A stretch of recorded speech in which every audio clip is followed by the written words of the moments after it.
ಮುಂಗಾರು ಅಧಿವೇಶನ ಹಿನ್ನೆಲೆಯಲ್ಲಿ ಪ್ರತಿಪಕ್ಷ ಬಿಜೆಪಿ ನಿನ್ನೆ ಶಾಸಕಾಂಗ ಪಕ್ಷದ ಸಭೆಯನ್ನು ನಡೆಸಿತು.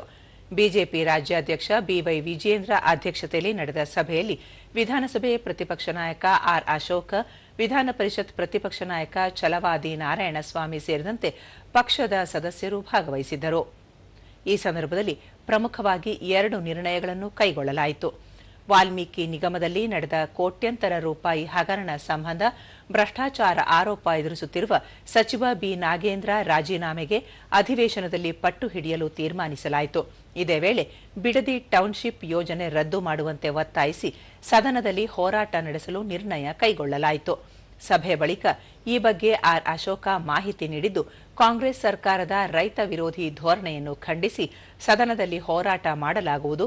ಅಲ್ಲದೆ ಸಚಿವ ಬಿ ನಾಗೇಂದ್ರ ವಿರುದ್ಧ ಭ್ರಷ್ಟಾಚಾರ ಆರೋಪವಿದ್ದರೂ ಸಚಿವ ಸ್ಥಾನ ನೀಡಿರುವ ವಿರುದ್ಧ ಬಿಜೆಪಿ ಹೋರಾಟ ಮುಂದುವರೆಸಲಿದೆ ಎಂದು ಹೇಳಿದರು.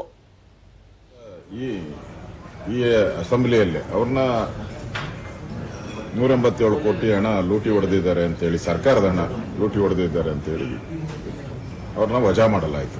ಮತ್ತೆ ಇದೇ ಸದನದಲ್ಲಿ ಅವ್ರನ್ನ ಮತ್ತೆ ವಾಪಸ್ ತಗೊಂತಾ ಇದ್ದಾರೆ.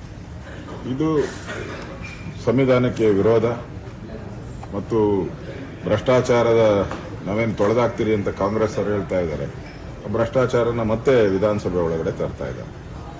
ಅದಕ್ಕೆ ಇದನ್ನ ಮೊದಲ ದಿನನೇ ಇದನ್ನ ತಾರ್ಕಿಕ ಅಂತ್ಯಕ್ಕೆ ತಗೊಂಡು ಹೋಗ್ಬೇಕು ಅಂತ ಹೋರಾಟವನ್ನು ಫಿಕ್ಸ್ ಮಾಡಿದ್ದೀನಿ. ಅವ್ರ ರಾಜೀನಾಮೆ ಕೊಡೋವರೆಗೂ ನಮ್ಮ ಹೋರಾಟ ಮುಂದುವರಿದೆ.